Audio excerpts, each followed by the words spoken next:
up all night munching. Grady A.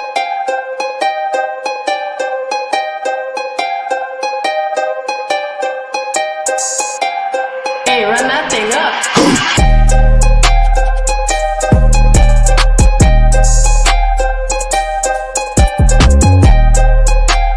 Nah, but listen to me. The thing is if he shows out in the finals and they still lose, he can still be up there. The Frenchman up there talking his language. We need to get this stop. No, it's you, and I still. Grady A.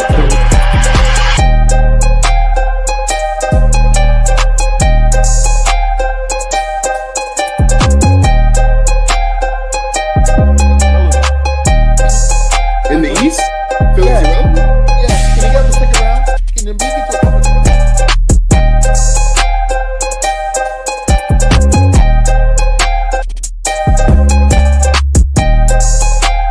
Hey, run that thing up.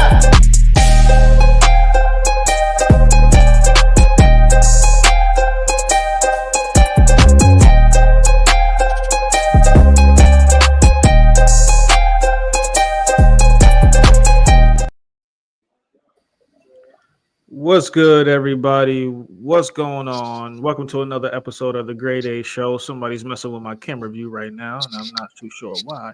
Here we go. What's good, fellas? Welcome, everybody, to another episode, man. Subscribe to the channel, like to the channel.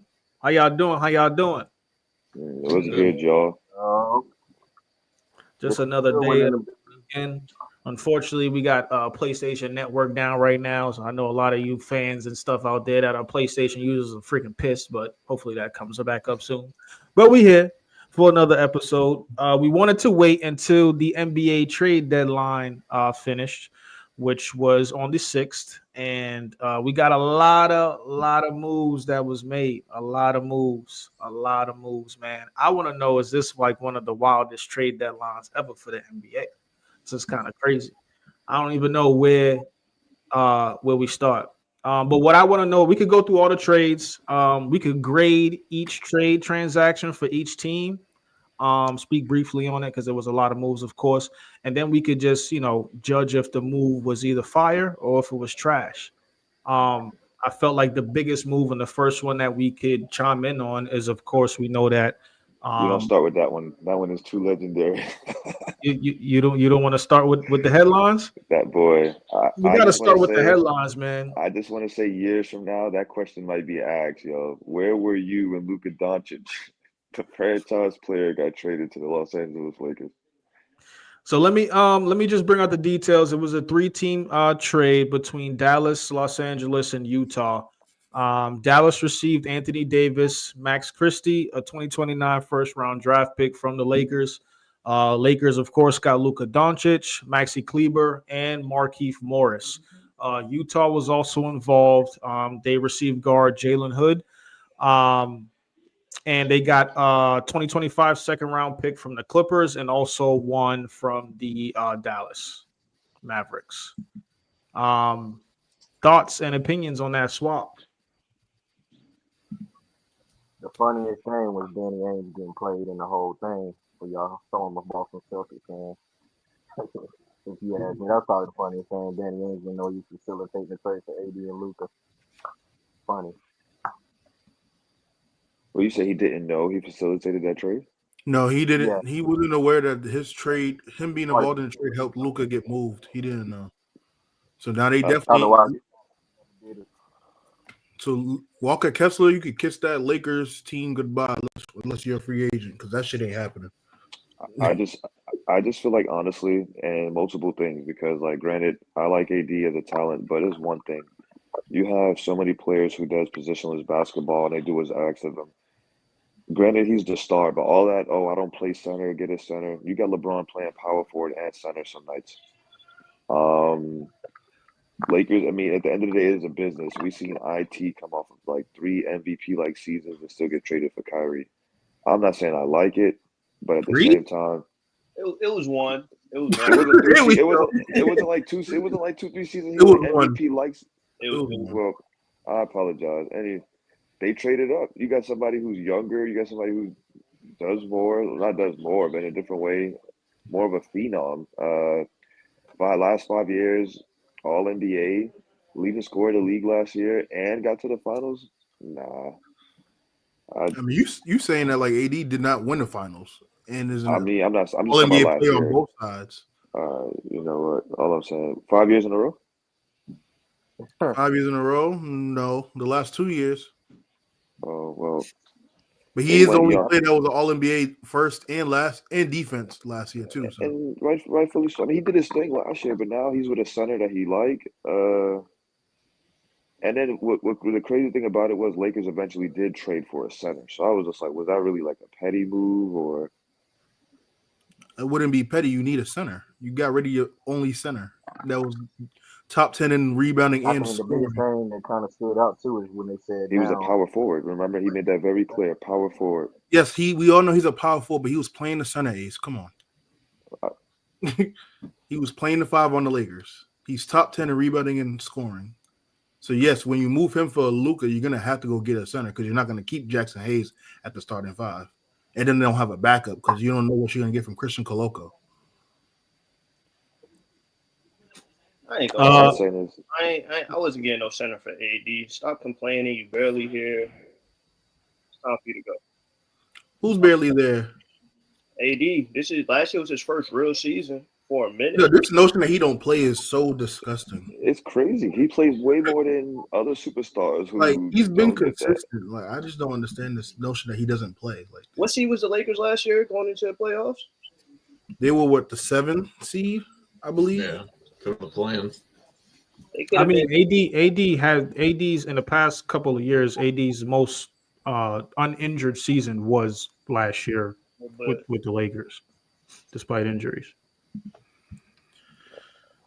Mike, what do you have to chime in on this trade that the Lakers made?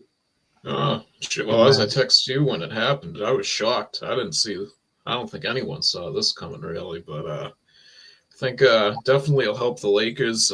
We'll see they made the other move for Mark Williams as well. This will help them a lot this year and in the future with securing another star. But Mavericks, it'll help them this year. But to be honest, do we know if the Mavericks are even going to still make the playoffs? You got Portland, who's getting hot. That's just like the Rockets were last year. If they get hot quick enough, they could hop up into that play-in. So we'll see what happens for the Mavericks. Yeah, it's kind of funny that you said that. I'll let the rest of you guys chime in a little bit, but I personally feel like the Mavericks is in a more secure spot, especially with Klay Thompson. He's starting to. He's not. Of course, we know that Klay Thompson isn't who Klay Thompson was, but he's starting to really gel into that offense quite a bit. And you still have AD being able to switch out from the 4 and 5. You still was able to keep Lively. You still was able to keep what's the other big they got over there? Daniel Gafford. You still got a whole lot of wing play. You still have I think they moved off of Quentin Grimes too. To get Caleb Martin.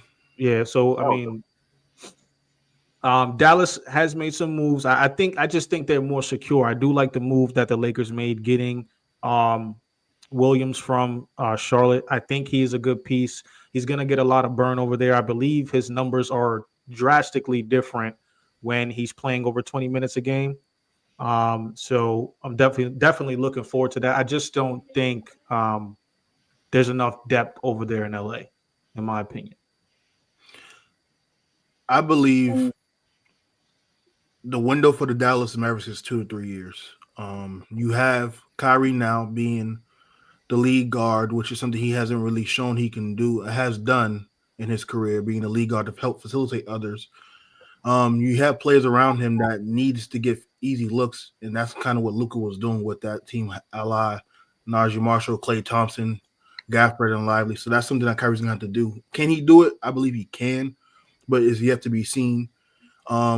Adding Davis is helpful because now you're going to improve your defense, but you're going to take a hit offensively. AD's 31 going on 32. Kyrie's 34, I believe. So you essentially got rid of your best player, arguably, on the team to get someone that's for the future, which helps the Lakers. Luca being 25 is you have your future play for the next 10 years or so, assuming he will stay in LA. But I think in the long run, I just think the Lakers just won this trade flat out. I think by time right now, when you look at the players who was traded for, Luca's already clearly the better play between him and Anthony Davis, and it's only going to improve drastically over the years throughout the trade as it unfolds. Now, this is a win for Dallas if they can win now, but that has to be seen. Like you said, they're in a decent spot in the standings, being in the 7th seed, but from the 4th to from the 3rd seed down to the 10th seed, it's almost like a game and a half, 2.5 game difference. So do you anticipate Luka being there long term?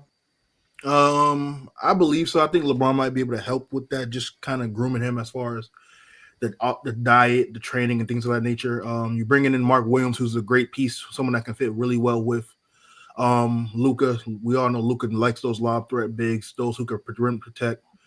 Austin Reeves is still there, so he can probably help when Luka's off the ball. So I think they have pieces to kind of build, and LeBron's not gonna be there the whole time, so the cap space is gonna open up a little bit. So I think they have the chance to build around Luka in the long term. But one piece I wish they would have kept that no one really talks about is Max Christie. Max Christie was really starting to improve his game. One of the better POA defenders and can knock down the three. And he's already proven so far since he played with Dallas that he's going to be very helpful for that team as well. But, you had to give up pieces. And considering you gave up your rookie and Dalton Connect to get Mark Williams, it's only going to allow you to kind of be more flexible. So I like what they're doing for them in the future. Not a knock to Dallas's market. Dallas is a good market as far as, athletic wise, but the Lakers is like a legendary market as far as historical. Somehow, some way, Lakers always acquire some type of generational trade or signing a free agent that keeps them relevant. Now they had some dark years recently, but I mean, hey, I just feel like a post from that trade, the De'Aaron Fox trade was like. Well, I know we're still on this trade, but I was gonna get to the next trade that I felt like I had my eyes on. Yeah, Come on now. We'll get real quick. Yeah, we'll get to that one. There's a bunch of trades we got to cover. What I want to know, real quick, if you guys had to grade the trade between Dallas and LA, what would you grade both teams? That's tricky because one team. I don't know if it was fairly equal. Like, they both got what they thought they needed. Lakers is an A. And we don't know about Dallas unless Dallas. I would say for Dallas for the right now, I'll stay a B plus. Like, I don't think it's a clear offsetting trade. I think the biggest gap was because you have someone that's more youthful that's going to build around the team. So let me ask y'all a question, right? I hate to be negative, but y'all think Kyrie going to be healthy this postseason? Probably not. I'm not going to speak it out there, but I believe so. And it comes to that. Rare. He's there for 2 seasons in a row. He's healthy every 2-3 postseasons. I think Kyrie will be fine. I think he'll be healthy. I think what played a role for him doing good last year was the year before they missed the postseason. So he got a longer break. But did he get there in the back end of the trade deadline? So I don't really count that. Yeah. I'm saying, so when they missed that last postseason, when they got there, they gave you time to rest up and come back healthy for the next season. I think Draco and with all parties involved in this trade, Luka, AD, even with the stars on that team, the LeBrons, the Kyries, I think health matters. And whoever is the more healthier team between the two is going to have more success. Because I think both teams will still make the postseason with the transactions, but it just depends on health. Now, I know you said health, but I also feel like mental health plays a big part in this now because we had 2 players who we undoubtedly thought they were going to get traded, and now all of a sudden they've moved. Now players like Embiid is saying, making jokes that they feel like they're going to get traded. Anthony Edwards said he was scared. The trade deadline has happened now and it's good. I feel like that kind of lit more fire to certain players now. Like, all right, postseason, if you don't do it, you can get traded. I don't think nobody want Embiid though, boy. Yeah, I would. real. He ain't worth it. Yeah. Anybody else? If y'all had to grade on the trade, anybody else got any grades for each team? The only thing I'd say is I don't know why Dallas didn't try to get more, because they definitely could have got more for Luke if they shopped him around, because they clearly didn't. It sounds like the only other team that probably knew was Utah, seeing they were the third team involved. I think they could have got more picks, and I don't know how they didn't get Austin Reeves along with Anthony Davis, or even just another player, draft pick, anything. It's just I think they could have got a lot more Hey, I personally. think this deal was done too late at night, boy. Everybody had their Taylor for in their head. Because they said that also they called for Giannis, which was the craziest thing. I don't know how true that was, but it was a statement that they probably called for Giannis to see if they'd be willing to let him go for that. But I saw the rumors and speculation about how it would have been too much money, out of shape, yeah. But if they would have paid him, that would have really been a lot of money coming out of billionaire pockets and all those theories. But if you had to say right now, who do you feel like going further in the playoffs, Dallas or the Lakers? Lakers, they have the better player. Dallas got a nice setup though, but Yeah, they could I have like the the better. Lakers. They could have the better player, which I agree, Musa. I mean, Luca to me, is way better than AD right now. And has a higher ceiling, but I just don't. I think what's built around them. Um, I just trust Dallas more moving forward. They have way more depth. He's shown that he could do a lot with less. So Dallas We'll lost see. I think considering where the standings are, I like the Lakers better than Dallas. Dallas is going to have to probably play OKC first round if they was or Memphis. Looking at the standings right now. The thing is, Um, what I want to see with Dallas is if with Lakers is if Luca's actually able to play with another ball dominant. I think LeBron is easily able to hand the keys to somebody else, especially with a star caliber like Luca, just like he did with AD and other players that he played with in the past. Like he I just tried think to with that AD. I just think that go ahead, please. there's there's going to be a lot of times where Luca is going to be without the basketball, and we've seen previews of what that looks like in Dallas over the years in key moments, playoffs, finals, etc. So I think still in that part of the game is what we're going to have to see adjust. Luca's going to have to play a little bit more fast paced with LeBron. LeBron likes to play fast pace as well as Luca. Also, these last two seasons, Cleveland and this season, LeBron has been playing off the ball the most in his career. So I believe he can play off the ball with Luca. Considering the pace that Luca likes to play at and has played at in the past before getting Kyrie, I think this would be a good fit along with Mark Williams. I think the other way around, though, when we're talking about Luca playing off the ball, is what we need to be concerned about. But I think he had his hiccups last year with Kyrie with that. But I think him going through that is going to help him be better this with LeBron and then being able to get easier looks and know how to read the defenses with LeBron. I think it will help. So I think he is more than capable.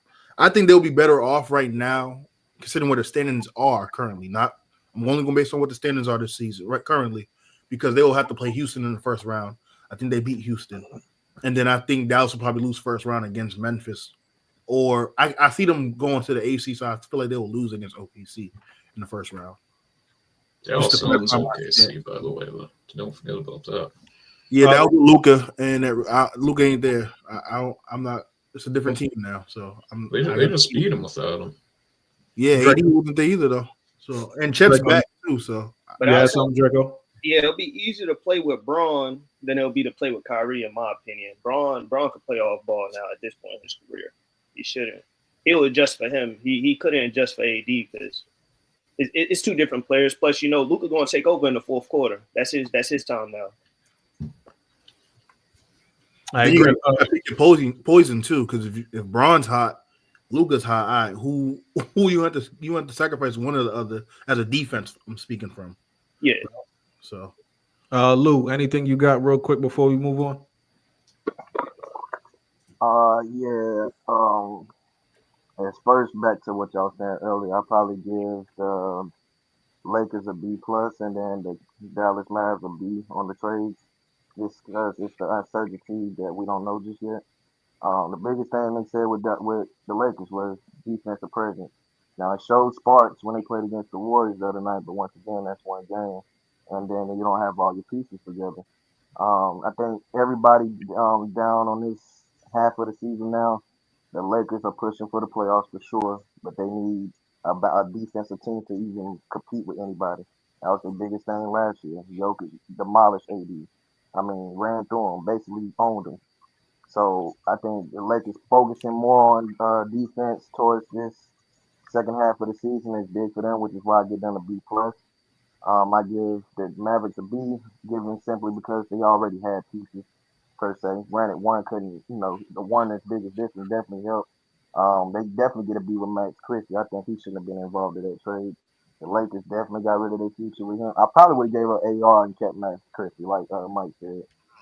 I know it's crazy to say, but hey, Max Christie is the sure thing. I think AR is kind of going to be. I think AR is going to be a movable piece in the future, kind of like a Dennis Schroeder type, where he's not bad, but he's just going to be so good. He's going to be good to the point where any team can use him. He can get plugged in and pretty much play his role and still be an impact on the team. Um, as far as Kyrie being able to play with Kyrie, I don't think that's going to be a problem. I think when you got a coach like Jay Kidd who also played for a certain amount of time, we can agree And that he coached he's AD found ways. in that And he 2020. coached. That's even more like, come on now. We you say you can't play with Kyrie, but can you coach under Jay Kidd? Can you be coached by Jay Kidd? You got Jay Kidd as your coach. There's no way Kyrie is on the ball 24/7. Um, I think Max Christie starts to take more of a bring the ball up the court so Kyrie can come off the ball. They have so many weapons now. Kyrie doesn't have to bring the ball up the court. You also got Clay, Dante Exum back too. I mentioned something about Clay not That doing role what gonna he. be Jaden Hardy's. Just want to put that out. Yeah, He but could he's be off the split. bench. They got depth. They could split between a lot of They got guard play that they so have there. think about it. 1 through 4 really can bring the ball up the court Who? for Dallas. AD can bring the ball up the court too off of rebounds if he pleases. So That's 1 through 4 for Dallas can bring the ball up the court. It don't have to go through Kyrie. And then you got, like you said, you got Klay Thompson.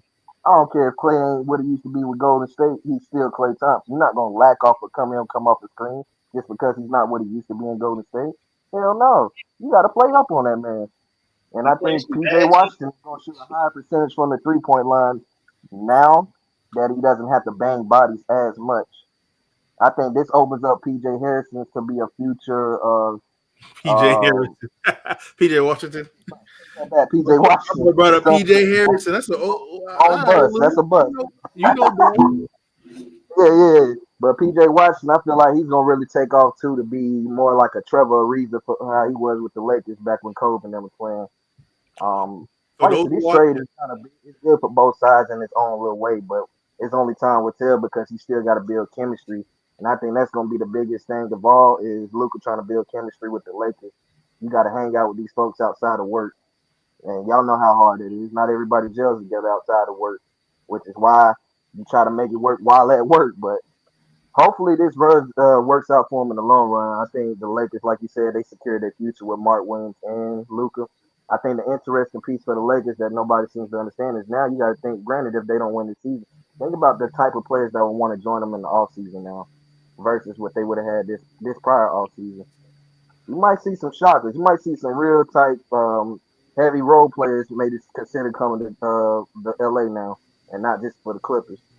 just for those watching, he's not saying PJ Washington is going to be Trevor Ariza because he's saying he will play the role like Ariza played for the Lakers in Dallas. I want to clear that up because he ain't Trevor Ariza. Let's get that clear. One thing I realized though, and I know we said we would cover all the trades. If you look at everybody in the conferences, 5 and down only made trades. Do you feel like any trades could propel anybody to the top 4 of any conference they're in besides the Lakers? Lakers are close, but all the other teams. No. What I'm saying is this: like, if you look at the standard, everybody who was 5 and down made trades. Granted, Boston made a signing, but not a trade. Do you feel like anybody, like any trade, could propel anybody to the top 4 and shake somebody off, or does it stay the same?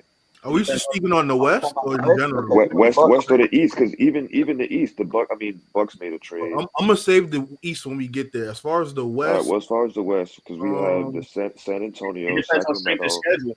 schedule. that was gonna be my next part. The stripper. Yeah, let's get to the rest of these trades and then in the West that's like tied for like that 10th all the way up into like 7th place. It's like 4 or 5 teams with the same record or a game and a half apart from each other. So that's gonna come down to definitely a tough wire. Somebody gonna have to split the difference and take off with it about 4 or 5. like Portland is doing right now. They don't won their last 10 out of 11. Who the hell saw that coming? Yeah, Isn't that they some doing shit? some dumbass stuff over there. Lose, go ahead and just lose. But This nigga obviously had athletes a ain't gonna want to sit there and go and lose either. So let me clear that up. But yeah, for the example, like Houston's kind of in the slump right now these last few games, and they went from second to fourth. So it's a tight race with the game spread. So anything can happen for sure, especially with some players already getting bought out, like Ben Simmons is on the buyout. So wow. Yeah, definitely. There's definitely a lot of trades we got to get through and stuff. Ace, I want you to say we could definitely hit that after we cover these trades and definitely look at it from an overall perspective of how we feel, who really has an advantage. But the next biggest one I want to get to. Last episode we talked about De'Aaron Fox had wishes to get to San Antonio. Looks like his wish got granted. Him and Jordan McLaughlin got to San Antonio with a 3-team trade with Sacramento. Zach LaVine is now there. Another guard, City, if I mispronounced this last name, Sissoko. And Chicago gets Zach Collins, Trey Jones, and Kevin Herter. There was also a lot of picks involved. I think Sacramento came out benefiting the most with all the first and second round picks that they got. one of those picks is top is lottery protected. So and then I think so we got the 2031 or 27 pick. It could change into 2 second-round picks based on where it's placed. Just to help you with the trade. Yeah, the 2025 pick that Sacramento received is a top 14 protected pick that they got, and they also got 3 second-round draft picks, 2025, 2 2028s from Denver, Chicago, and they also had their own second-round picks. So, Sacramento did their thing with the draft picks, but I want to know, you guys' opinions on this. Seems like another swap between Zach LaVine, De'Aaron Fox getting to Sacramento. I'm gonna just steal Dre's point. It looks like Zach Spurs, LaVine. sorry.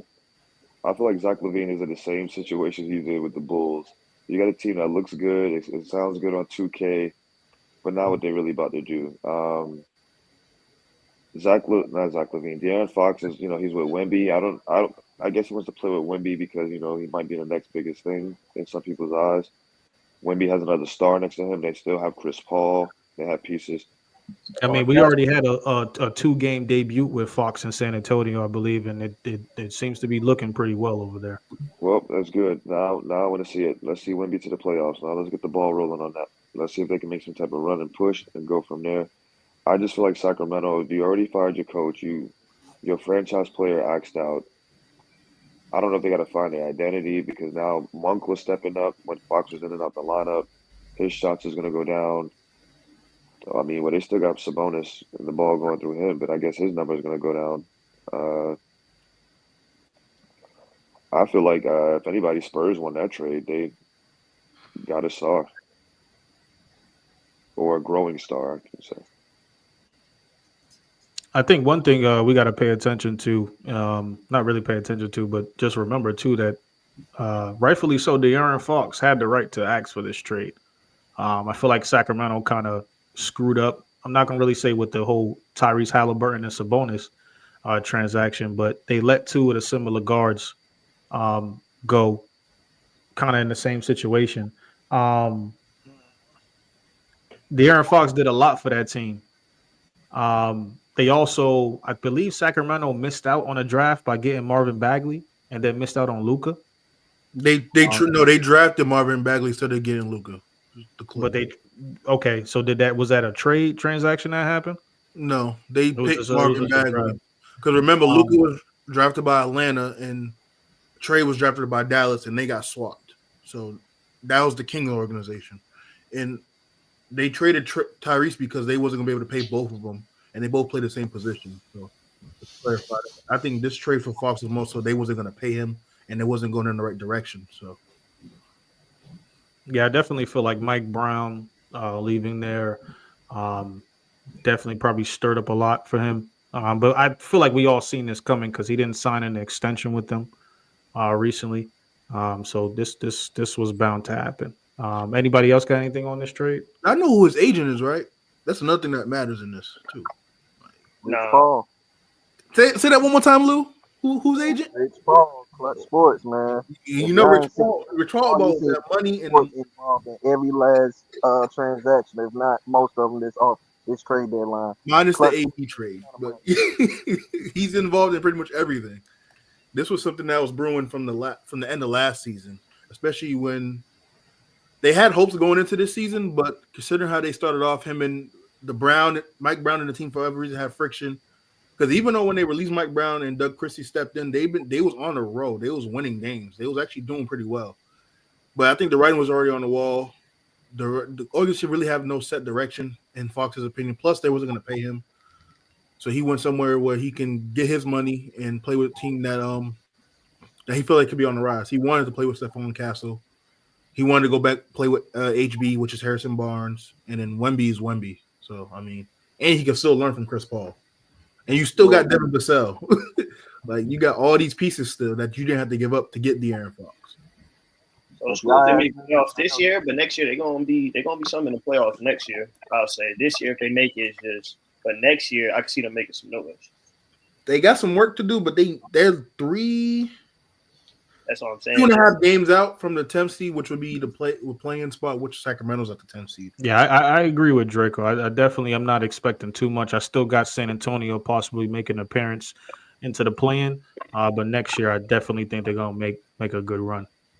I know this is kind of like hindsight, but have y'all ever thought maybe the reason for this, I think, might be centered around Chris Paul, given what Shea did with Chris Paul with one season, and then after that, Shea took off?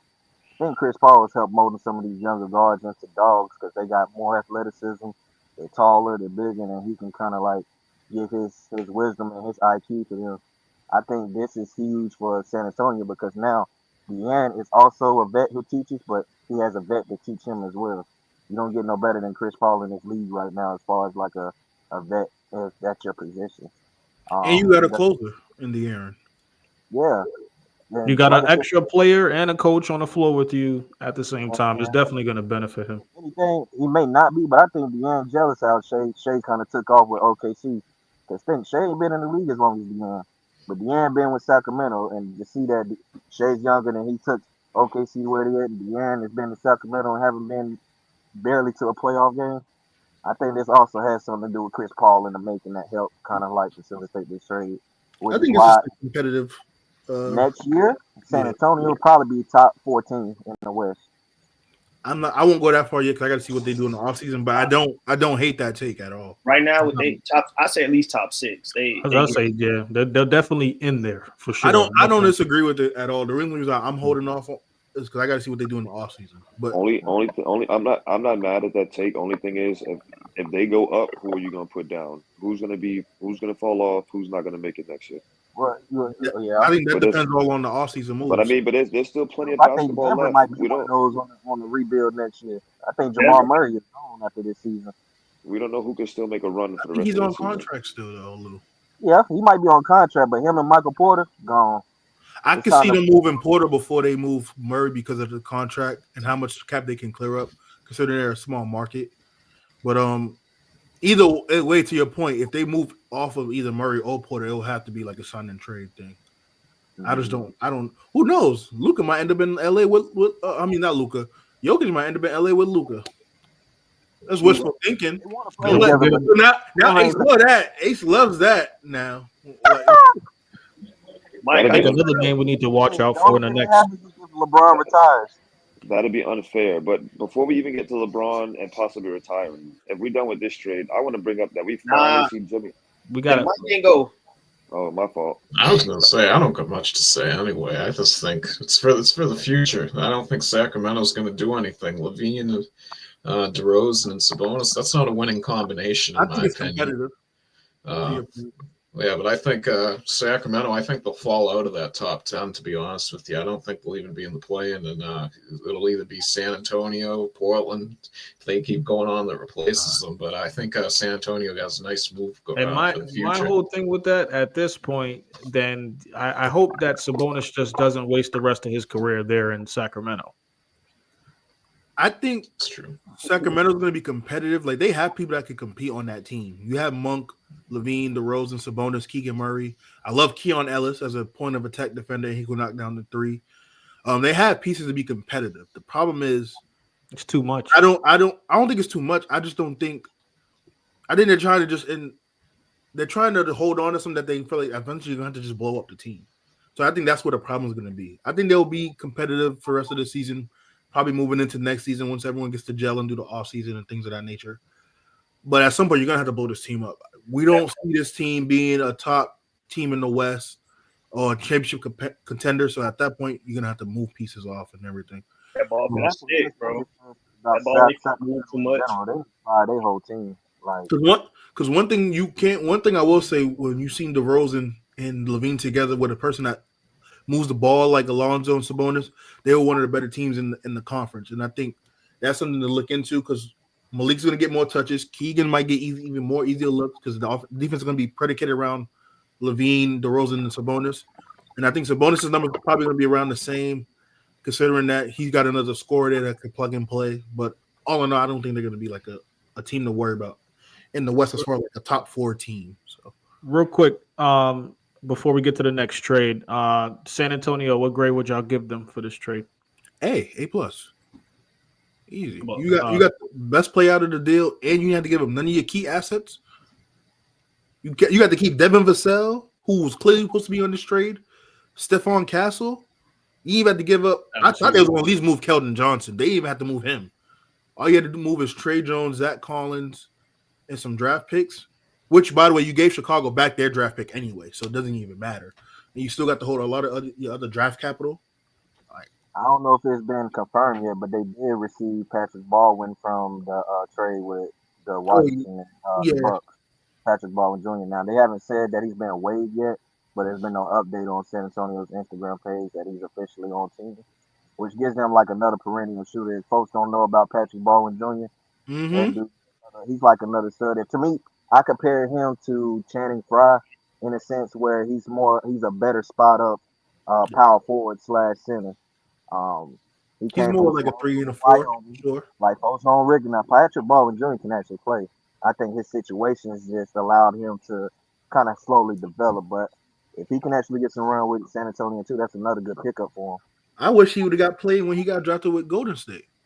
Yep. He was drafted by Golden State. Yeah. So it's clear as day that Sacramento won that deal. The Bulls. Since he just got waived. Shout out to Chicago, man. They made some great moves. One deal I want to bring up that happened. It was a trade between, we briefly talked about it, Dallas and Philadelphia, where Caleb Martin is now with Dallas, and Philadelphia got Quentin Grimes. We don't have to spend too much time on it, but anybody got something to chime in on that deal? Just Dallas Dallas is basically adding on to what they already got with AD, and that's defense. You got another defender who can shoot. He's been in deep playoff runs, so they're trying to build this team to win now. Because Nico Harrison understands that what he did was blasphemous. So in order for this to work, they got to win now in this small 2 to 3 window gap. So he just building up the team around it. Kept bringing up Luka's defense against the Celtics. I think that's more so what they're keying in on too. Like you said, most like defense is big on both sides of the field for the Lakers and Dallas when they made those trades. Dallas is definitely predicated on defense now because now you got your shooters. Everybody knows what everybody's role is on Dallas. Your main scorers, Kyrie, Clay, AD. Let's just keep it real. Kyrie, Clay, AD. Everybody else are supporting roles who you should bring in at least 12 to 15 points, if not more, in order for this whole thing to work. But also to your point, finish up. Go ahead. Go ahead, because I'm pretty sure I kept chime off of what you about to say.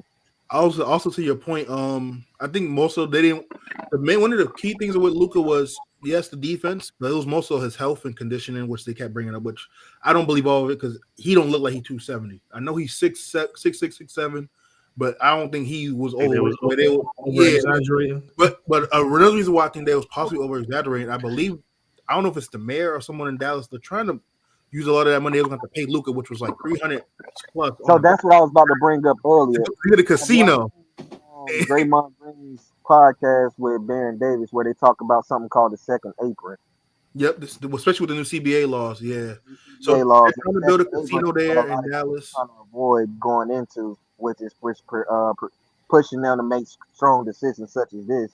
they're forced to pay them. They was gonna have to pay Luka $85 million a year in order to stay in Dallas with this offseason Think extension. about this, y'all. I know Now they he gets millionaires. Lakers and he loses $100 million less than what he's due to owe. Exactly. I was That's about to why say Dallas that. ended up making this trade. If you really want to be honest, He Yeah, went definitely. he went from getting over 300 million to now him being traded with the Lakers. He's losing about 119 to 123 million Mhm. just off that trade alone. So, and that helps Dallas, of course, because now they can try to build around the team. But I just don't see them in the long run getting a pick in the draft that's like a Luka. So I don't know. But that casino thing there's been some talks about them trying to use that money to get a casino in Dallas too. Which I hope ain't true because that's crazy that you got rid of your biggest asset for a damn casino. The They might nah, they move Ozarks. the just team to trying to Vegas be too. on the same ball stance as Jerry Jones. Stop it, Dallas. Stop Go being ahead, goofy Ace. like Jones and blow up your whole organization just all for popularity and ticket sales. Like, don't do it. You're gonna be the goofy of the year, the goofiest franchise in the U.S. Not No, I worth was it. I was I was being funny. I was saying the Ozark. Like when Ozark went to the casino and got it pushed, they moved Luca just to push the casino. Hey Ace, not too much. I don't think too many people watch Ozark, man. If you haven't Nah, watched Ozark, you need Hey, to go man, that's watch my Ozark. family name you talk about, man. It's the bird. I don't think I finished it, but I've seen the casino Wait. part. So is AD Ab still hurting? That's what he injured, Now right? he's His playing ab? today. He's playing Playing today. AD is today? playing today. Abdominal. Luka's playing He had today. I ain't gonna hold you. So which play did he get injured? When he reached or when he got dunked on? I don't remember the play, but When he got dunked on, the that'll hurt any man's abdominal pride. strains is not for the weak. So Mike, you got anything on this trade of Draco? Nah, not really. Just All Philly right. selling, I think, more of anything. I don't know. I don't know if Philly's going to get in the play-in, to be honest with you. all I know is my fantasy team done took a hit, boy, because all them players I got done switched teams now, schedules is all messed Fantasy took a hit. My fantasy took a hit, Your and then fantasy always take a hit, Ace. Why you do this every you know year? what? Don't get me started. Speaking, But What Ain't trade nothing speaking next, of, to man? on. Them boys will go all day. What trade next? Jimmy speaking Butler, Draco always Jimmy, say it too. Jimmy, Like, Ace Jimmy, always Jimmy, drafting the injured players. Jimmy speaking, Butler to the Golden State Warriors. we'll get to that in a few. Oh, We what's got to up? go Oh, by the hopefully we day. gotta get to the good stuff. So y'all want to go over the good stuff now? So I guess we'll leave all the useless trades up out of it. I feel like we got to give a What lot other of these useless trade you dudes. gonna bring up? Didn't Let's do nobody mention Chris Brandon Middleton. Ingram going to the Nah, Raptors. I feel like there's also a lot of moves like we talk about KJ Martin. And, you know, we don't have to talk about him too much, but that's a player that unfortunately he being in Utah. Hopefully he gets some more burn over there and stuff like that. But I'm just I just tired of want him to seeing get a him get play. moved around Yeah. quite a bit. I just want him to get a chance. That's all. Too bad for Schroeder then. I gonna still yeah, be you feel know, bad for Dennis Schroeder, to be honest. guys like those, guys like Jaden Springer. I thought that he was an amazing talent, amazing piece for the Celtics. I think with him going over to Houston, it's going to be kind of hard to get a little bit of play over there. We did that for Cap. They To that point, man, that brings me to I mean, another point talking to folks about lately. These one and dones got to stop being one and dones because you go one and done just to go to the league. You spent half of your first 5 years in the damn G League, probably getting maybe 2-3 appearances on the NBA level, just to never really make it to another NBA team after that contract is done. What was the point in coming out after 1 year if you weren't going to be plugged in to play immediately? Financially. But that's a whole nother conversation, though, Lou. Yeah, that's all. We ain't gonna divulge into that, but that was just my take on hearing that about Jaden Springer. Why he ain't getting playing time. Y'all want to get to the T? Let's get to the T. Ace, bring up Jimmy Butler to the Warriors. Kyle Kuzma, Chris Middleton, bro. Do you want to do Chris? All right, let's do Chris Middleton. All right, Milwaukee. I'm tired of this. Let's get to the good. It's a 3-team trade that happened with Milwaukee, Washington, and New York. Milwaukee gets Kyle Kuzma, Patrick Baldwin Jr., and Jericho Sims. Washington receives Chris Middleton, A.J. Johnson, and a 2028 first-round pick swap. And New York gets cash considerations and DeLon Wright. Bucks clear up cap space, moving Chris Middleton. They got another. This is probably Kuzma's worst. I think it's his worst season this far in his career. But the upside with him going to Milwaukee is he don't have to play the role he played in Washington, so he can be that plug-in guy to get the catch and shoots and things like that. If I'm Milwaukee, though, I probably would have just kept Chris Middleton and tried to move him in the offseason with the expiring contract.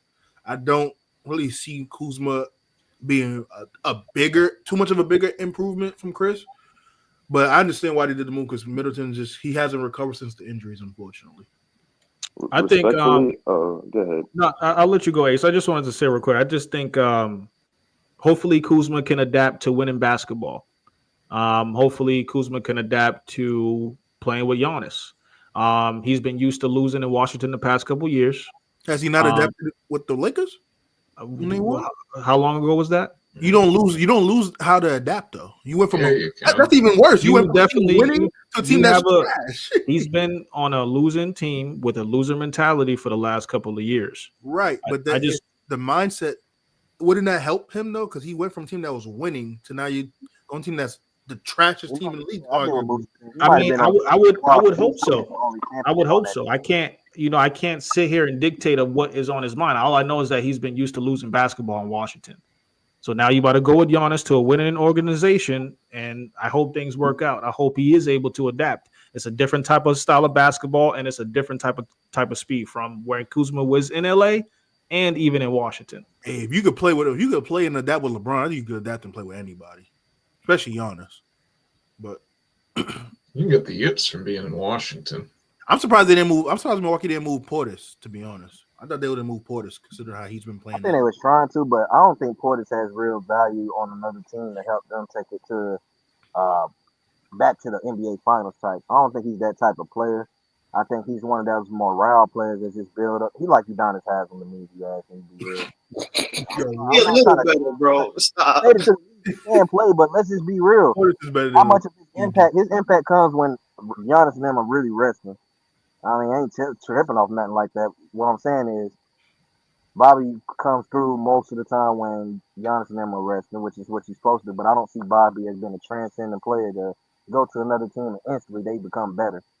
I just want to clip that UD comparison. That was so nasty. I don't think everyone here. Yeah, I think he has a way better impact on Milwaukee than UD was ever considered a finals for a 6 minute of the year award. Like I know that was a few years ago, but that's the point I'm trying to make. I'm not trying to take away what Bobby Portis did, but let's just be real. His impact is not what it was a few years ago. Yeah, that's 2 years ago. We want to talk about what's current right now. Bobby Portis' impact is not going to help. We gotta let Ace go. Ace over here nodding off. Go ahead, Ace. What you thoughts on that? Bro. I just looked up, bro. Like it's cool. Stand up at your desk. Here you go. Anywho, first off, when you say Kuzma had a role in Washington was trash, man. The boys were not there and just rolled the ball out.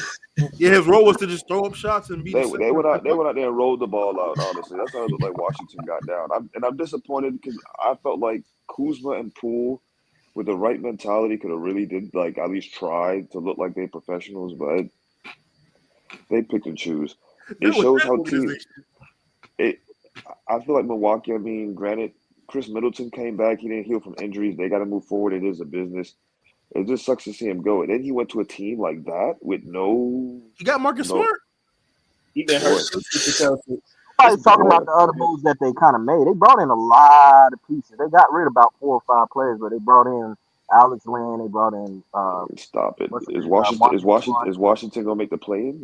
No. Washington's not making nothing. I want to at least give them credit. I think what somebody said, and I think it made sense. I heard Kenny Martin.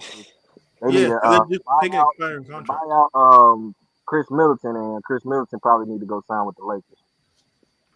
He might be going in the offseason. Chris Middleton can be a good piece for the Lakers, only if he's available, though.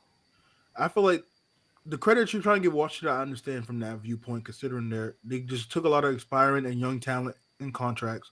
You got rid of Valanciunas, who you just paid, so that comes off the books. Marvin Bagley gone. Which is also Valanciunas. We didn't talk about that. Is also on the Kings. I think that's going to help the Kings.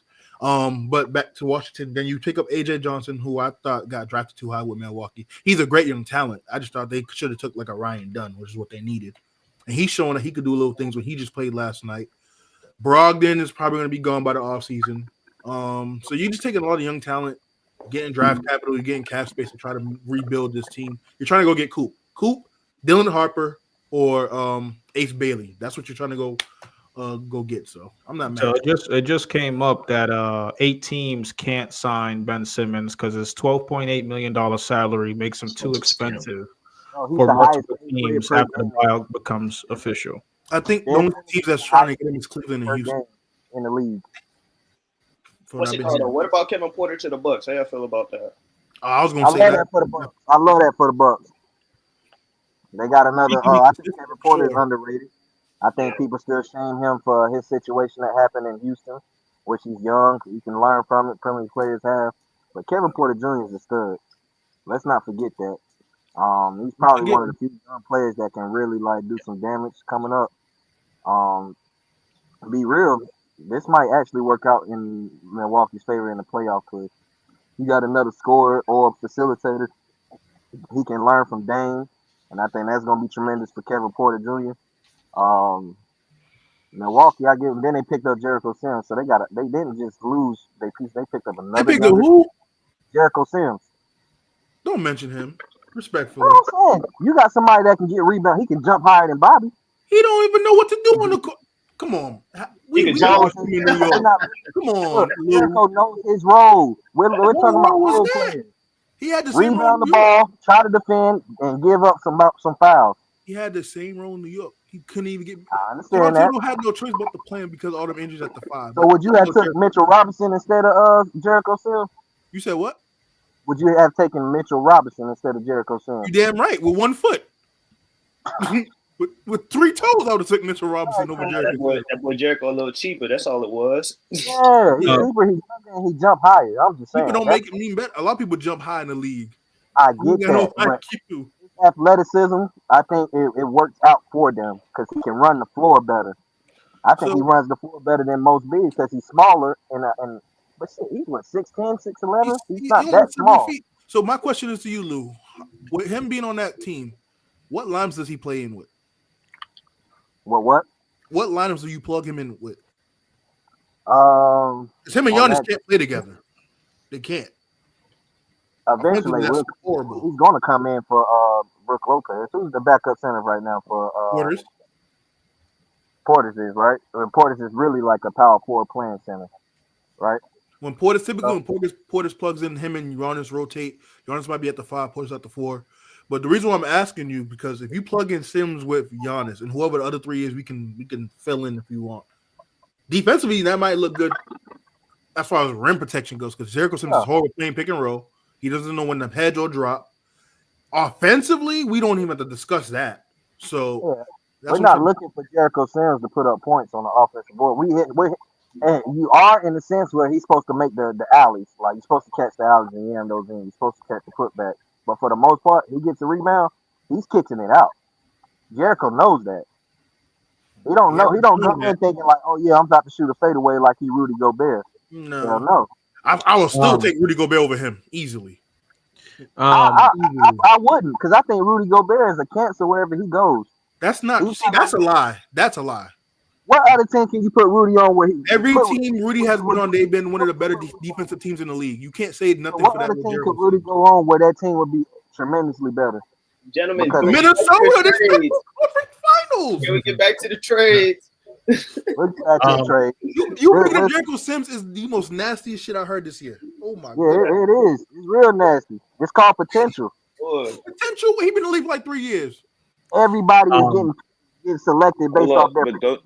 Don't we give people time like Wemby? He had plenty of opportunities. If you go, he's not a Wemby though. What I'm saying is everybody gets their little window of time to show something. Listen, we're not. Y'all could call each other after this and discuss this. Jericho. We ain't doing this, bro. Please just go watch Jericho Sims on the Knicks. That's all I'm gonna say. We can move on. It seems like Milwaukee made a lot of moves in the past couple of years. A lot of key pieces have gone out of there. I hope that it all works out. But I could potentially see a move being made with Giannis within the next couple of years. If things don't, we'll see. Next trade I want to get into is the deal between the Hawks and the Cavaliers.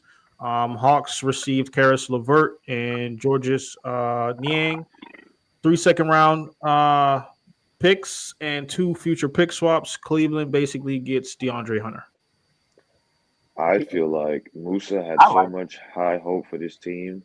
I think after, what was his name, Jalen Johnson, if I'm not mistaken, once he was out for the season, the Hawks just like pulled the trigger on certain things. That I thought he was a good piece, especially how I've heard him being spoken about. Trae Young was gone.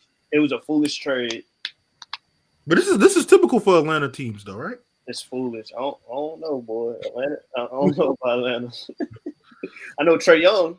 Trey Young about to be up out of there, bro. This is all this is saying. He wanted to be in LA. He had just He bought a wanted to new be in house San Antonio a too. couple of years ago. Hey, so do that piece put Cavs over the hump? I don't know about over the hump, but I think it just both Why, of what definitely. they're already good at. I think they become one of the top defensive teams in the East with that move. I think they already were. So that's what I'm saying. To your point, Lou, I think it just bolsters it because Karis LeVert's a very good player. So I don't want to get that confused. The problem was it was hard trying to stagger his minutes with Mitchell and Garland, especially the way they've been playing off each other this season compared to last season. So now you move him and George Niang to Atlanta. On top of Atlanta giving up Bogan Bogdanovic to the Clippers to add that point in, which we'll talk about in a moment. You give up one of your better players in Atlanta that this is the first season where he's finally kind of groomed into his own in a better role as come off the bench because of how Jalen Johnson and Dyson Daniels has been this year. He's one of the top scorers off the bench this season. You move him because of the contract space. You clear up the cap. And you're probably going to lose Trey Young now because now Trey Young's on his last year. Next season is Trey Young's last guaranteed season. So you're probably geared up to do a rebuild and moving forward around Jalen Johnson, Dyson Daniels. I don't see why you make the deal considering what you had going on this season. I know Johnson's out for the year, but Karis LeVert was coached by I was about to say Kenny Atkinson. No, Kenny Atkinson's in Cleveland, right? Not Quinn Smith. Okay, so never mind. Because Kenny Atkinson coached Karis in Brooklyn, so that doesn't even matter. That point doesn't matter. But overall, I think Cleveland gets better. You get another wing defender who can knock down the three. It's what Isaac Okoro is supposed to be for them, basically. If we're being honest. Hopefully he stays healthy. That's all I can say. I think it was a pretty solid move for Cleveland.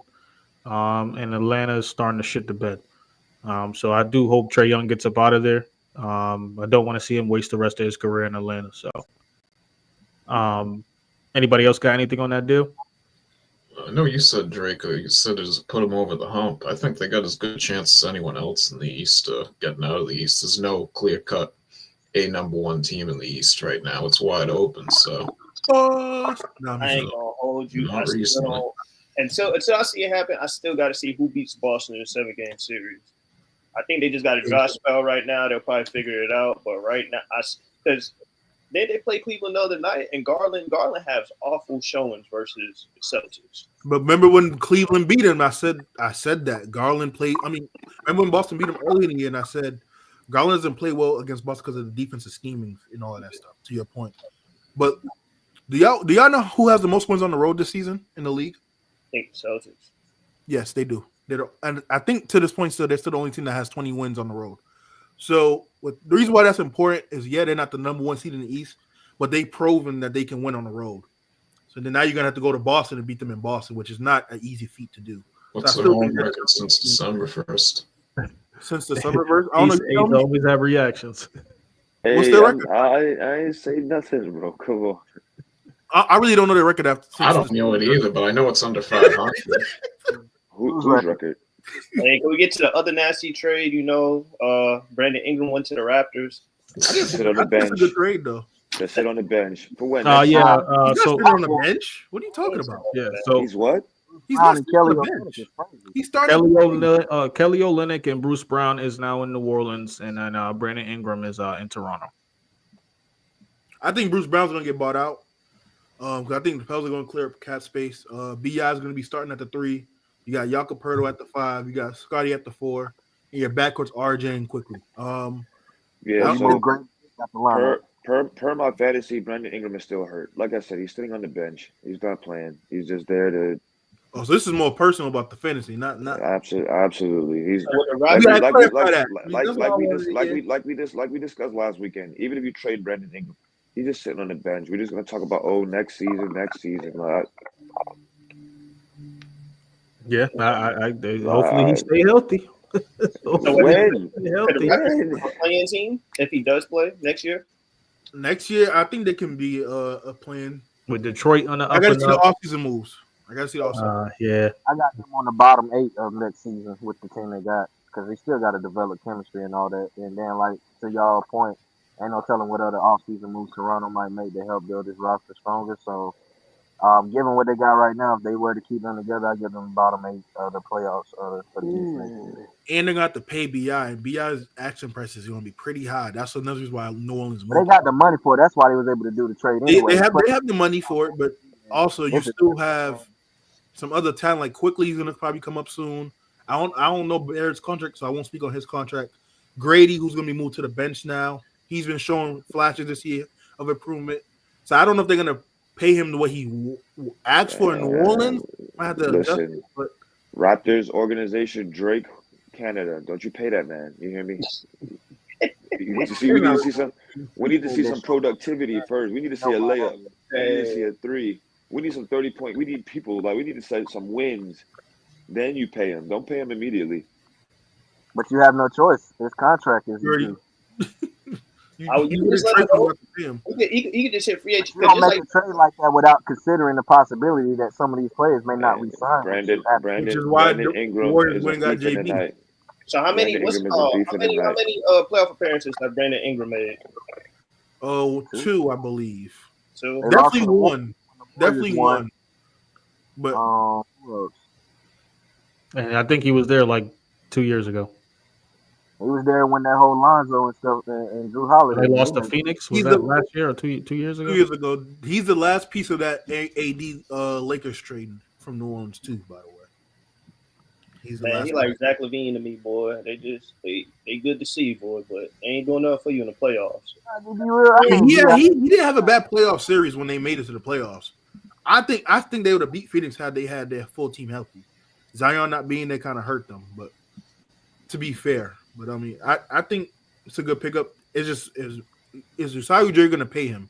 I think he does pay him, but I don't think he's going to get paid the amount that he was going to get from New Orleans. Well, let's get to the last biggest deal. This deal involved 5 teams. Reggie Jackson. Reggie Jackson, they get traded though. We get into so Toronto gets PJ Tucker, Utah gets KJ Martin, Josh Richardson. Detroit gets Dennis Schroeder and Lindy Waters III. Miami, Kyle Anderson, Davion Mitchell, and Andrew Wiggins. They also get a 2025 first-round draft pick that's top 10 protected from Golden State, and then Jimmy Butler ends up in Golden State. I think Miami won this. Yeah, I think Miami won this trade. I feel like Wiggins was kind of like he's been up and down in his career. At one point, almost labeled a bust and everything, but he was so key to the Warriors' last championship. Granted, Poole helped. Wiggins was key, young talent. I just felt like what else happened? I want to talk about the almost trade with KD, but we'll get to that. I just feel like will it work? He wanted playoff Jimmy. Now it has his regular season. Warriors need him for this push. Got to go now. Depth might be an issue, things like that. But it's like I need to see some productivity. I need to see the joy you said you didn't have. All of the pouting and the antics, put it to use. You got traded. Play. And a nicer way to play. Let's see it now. Yeah, him and Pat Riley can stop complaining because everyone points at Jimmy like Pat Riley wasn't being salty in this too. But I agree with Draco. I think Miami won the trade. You get off of Butler, so you don't have to pay him that money that he wanted. You get Wiggins back in the trade. Wiggins is not Jimmy Butler at all. Butler's the better player, but however, considering what you're losing Butler, you get a player that could plug in and kind of just and be a little bit better on the defensive side of the ball. You get some other pieces involved. You get a draft pick, and you kind of get some cap space available. So I like that for Miami. People say Miami was desperate to move Jimmy. I think the Warriors are even more desperate, considering the fact after the 51 games, they're below 500 by 1. They're 19th in the offensive rating. They're 9th in defensive rating. So Jimmy goes there and helps the defense that was already pretty good already. And they're 16th in net rating. But they overpaid for Jimmy. Going into next season, he's going to be getting paid more than Curry. Curry's going to get 59. I think Jimmy's going to be at 60. The problem is your 3 best players are all over 34 years old. So you don't really have much of a future. You don't have much depth already before the trade, so you don't have depth now. And considering that other teams in front of you got better as well and made trades as well, same situation for San Antonio. I don't know how much more it kind of moves them as far as the standings go for this season. And you're going to have to pay Kuminga coming up soon as well. That's why So I would have kept Wiggins because Kuminga still believe he deserved an extension like his counterparts had got. I would have just kept Wiggins on that. He got a 4 year for 25, 4 year, $100 million, so 25 a year. I think that would have been a little more cap friendly, if anything. Plus, he's a more seasoned player and could play. I think between Draymond and Jimmy, they would have pushed Andrew Wiggins to do a little bit more on the court. But so by that case, you give up Kuminga. yeah, I would have gave up Kuminga. But then that goes to the point I just made too. That means you're already getting up on your future because you already have very limited plays in the future. After Curry, Draymond, Wiggins is what 29. He's got 29, 30. But I mean, the fact that you got Butler and you had to give up Kuminga or Trace Jackson Davis, I think is a win.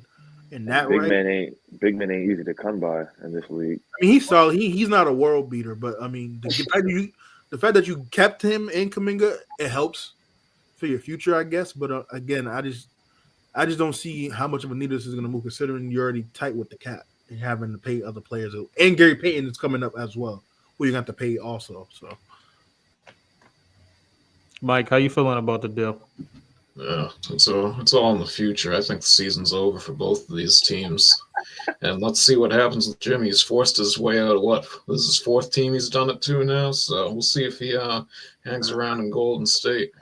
I don't want to say fourth team. He forced his way out because Philly didn't want to pay him. They paid Tobias Harris. So 3 teams then he forced his way out of. So let's see if it's fourth. Probably didn't want to pay him either.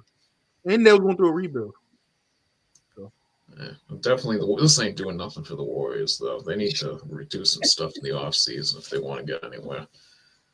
I think Miami has a chance to at least stay competitive.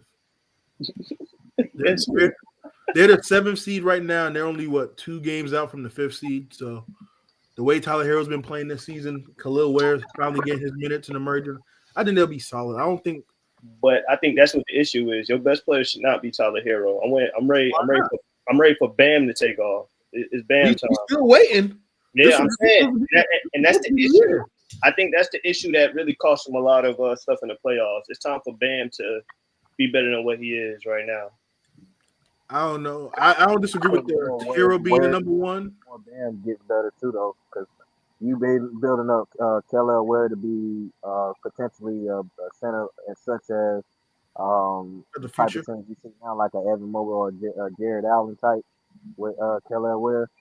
So I think as he gets stronger and gets better and more reps playing in these NBA games versus G League is for you to dominate. NBA games is for you to figure out, your role and get your game feel. Keller is starting to come in, which is going to open up Bam a whole lot more so he can play his role. Miami, not to this what you said, Mike, but I think Miami still got a strong playoff push. The East is still up for grabs. Right now, you got to say Boston because they are the defending champions. But with this move, that kind of helps Miami take further strides and have depth going into the playoffs.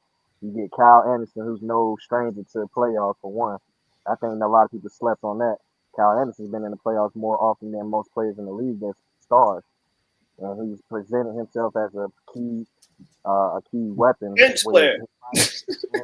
I mean, he can be there though, but he can come in and play your one, and you got a tall lineup. Mm-hmm. You got Bam, you got Keller, you got Wiggins, you got Jaime Jaquez. He can play. He can bring your ball up the court, and you're not expecting him to look for his shot for the most part. So I think they still keep their cap space for the future. Try to bring in a bigger name in the next few off seasons. So that. And then I think Davion Mitchell is another. What's my man's name that used to play? Oh, Mr. Off Night from Cleveland State. What's his name? That plays Norris Cole. That's who reminds me of Davion Mitchell. I want to see heat culture. Okay, he's fast. I see what you mean. He defends 94 feet. He's gonna do what he's supposed to do. Hopefully he can, because now he's on a winning coaching team. He didn't have that in Sacramento. Toronto, you see, they were kind of up and down. For that one season. Maybe that one season, but he was a rookie that year. There was a third seed. I think he fits right into the Norris Cole type player from Miami, which I think is gonna work out for him in the long run too. I think he might get more minutes considering the Rozier situation. So So right now, right, to me, for the Heat to have a chance in the playoffs, they gotta get to like the 5th seed. They gotta play Indiana first round. They're not worried about that. And I don't consider.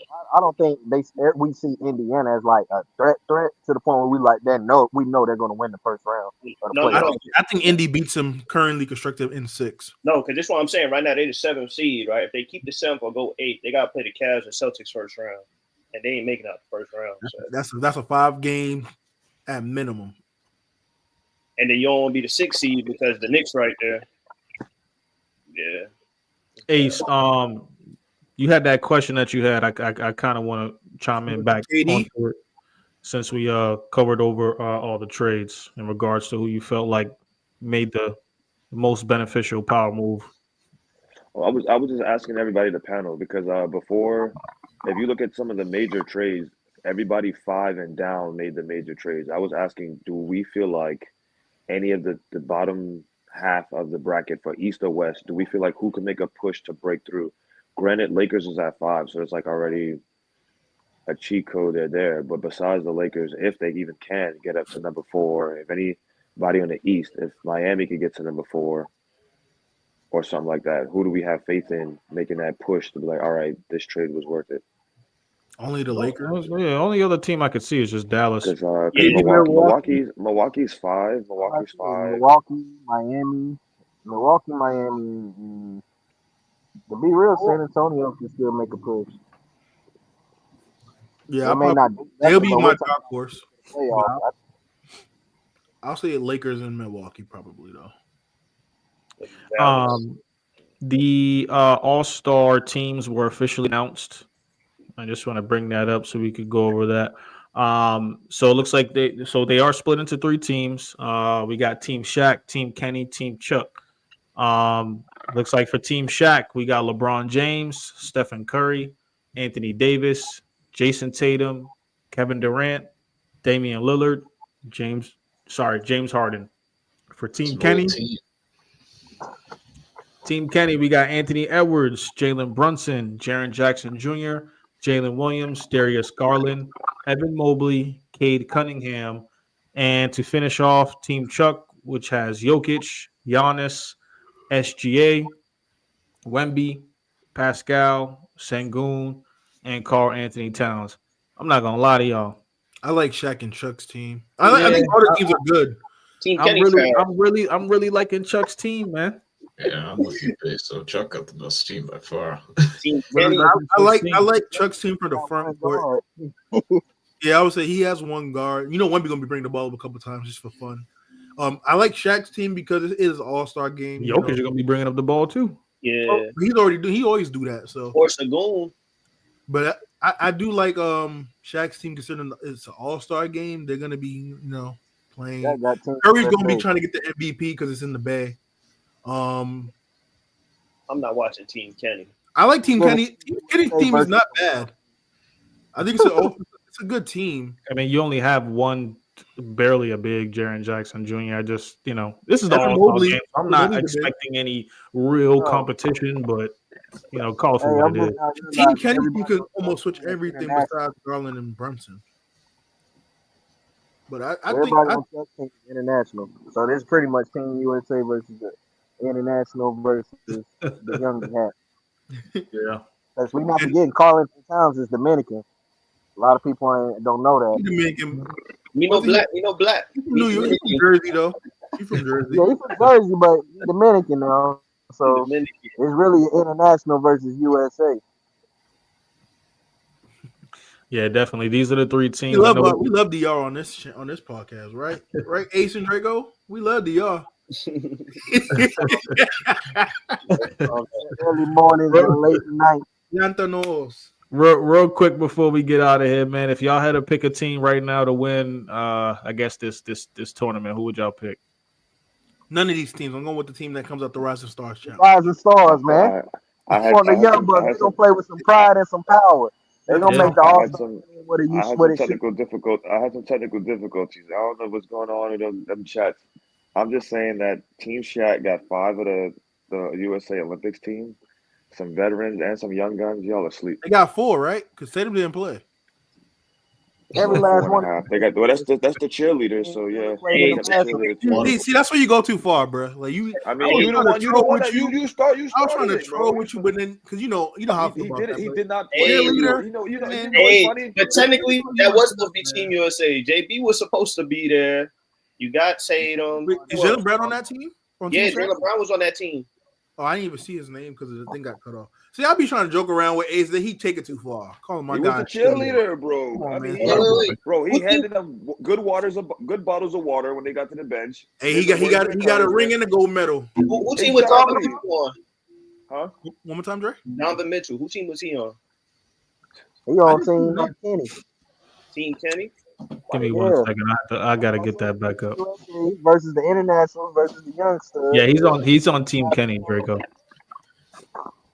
All They the got Cavs Darren are on this Jackson. Then he team. gonna get 30. Everybody want their shot. Everybody want their shot at the Avengers, man. That's all it is. Hey, real quick, man. Before we get out of here, what's y'all picks for the Super Bowl? What y'all got? Come on The now. referees. Come on The now. refs. Hey me if you want, but I'm a Dallas fan and I can't stand the Eagles, so I'm sorry too. I know. We already know, man.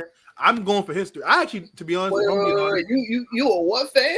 it's okay. He don't got to repeat that. That's his loss. Yeah, it's my hey look. Hey, I'm a That's loyal his one. tragedy. That's his Hey, tragedy, boy. I don't know why I thought Shea was a Falcon, bro. But No. He always been Dallas. He always been Lou, Dallas. it's okay. We got Medicine. Giants fans up here. It's okay. It's okay. You don't see our boy front running? You don't see our Look, boy man, Saquon? I'm not finna He talk on about the that. Eagles. He not associated with y'all. Yes, They he still is. playing their Gave him quarterback, away. man, and he ain't even on the squad. We're not gonna go into that. Sometimes you gotta let the people that you love go. You gotta let them go and shine. They didn't He love wasn't him. going to do That's anything why there he left. anyway. They didn't Saying, love you him. That's don't why do that with us. We gotta let them go and go be great. Go be great. We ain't doing nothing here. Go. On a serious note, I don't got no horse in this race because I wanted Lamar to get a ring, but because it hasn't happened in NFL 3, I'm going for the 3-peat. I want to see a 3-peat. It hasn't been done. We're this close to it. Let's go get it. And that If should the put Eagles do win, I'm not gonna be mad. They gonna get a ring. 3 times in a row. I hope everybody take it personal in the league that you are trash, that you let one organization beat y'all 3 years in a row. Tush push versus the Maybe refs. that'll bring some damn pride back in the NFL too. Man, He would have had 4 rings if he had an old line against Tampa, but that's a whole nother conversation. Hey, look, Nah, we not can say Tampa about against LeBron Brady. and some of the he lost. So there you go, Dre. leave That's that, Tampa. man. You can't do that. That's If you gonna wrap up. if you ain't watch football yet, I'm not hearing Brady. Because if you know that Tampa defense was elite. So we're gonna They leave that. put the points on the board? Did I they guess. put the points on the board?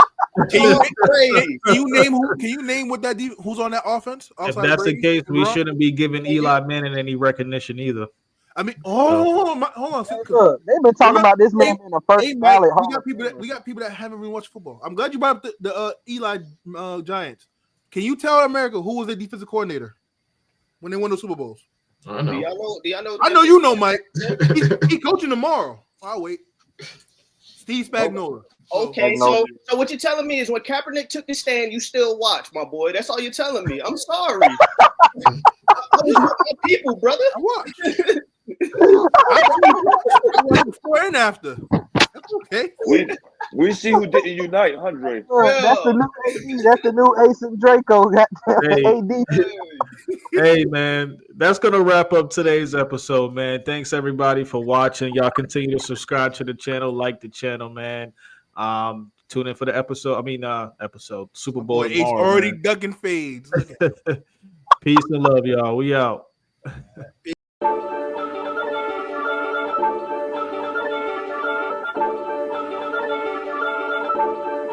Brady A.